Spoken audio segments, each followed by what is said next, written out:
এসব কি শুরু করেছেন উম্মে জামিল? মুহাম্মদ কোথায়? কুরাইশের লোকে কিভাবে এরকম কাজ করছেন? কাটা বিছিয়ে দিচ্ছেন আল্লাহর রাসূলের দরজায়। এমন আচরণ কেউ কি তার প্রতিবেশীর সাথে কখনো করে? এগুলো কি ঠিক? মুহাম্মদ কোথায় তুমি? জলদি বের হয়ে আসো বলছি। পাথর মেরে তোমার মাথা যদি আজকে না ফাটিয়েছি, অনেক সাহস বেড়েছে তোমার। দেখুন চাচি উম্মে জামিল, আপনারা চাচার অন্তর পাপে এতটাই পরিপূর্ণ হয়ে গিয়েছে যে আপনারা আল্লাহর রাসূল সাল্লাল্লাহু আলাইহি ওয়াসাল্লামকে আঘাত করতে এখানে চলে এসেছেন।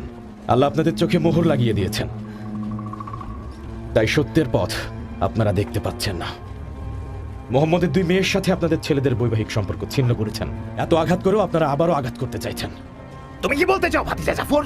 হ্যাঁ, তোমার চাচাতো ভাই মোহাম্মদ আমাদের জন্য বিপদ ডেকে এনেছে, আমাদের ধর্ম ত্যাগ করেছে, সে আমাদের খোদাকে অপমান করেছে, অন্য গোত্রের লোকেদের আমাদের শত্রু বানিয়েছে, এরপর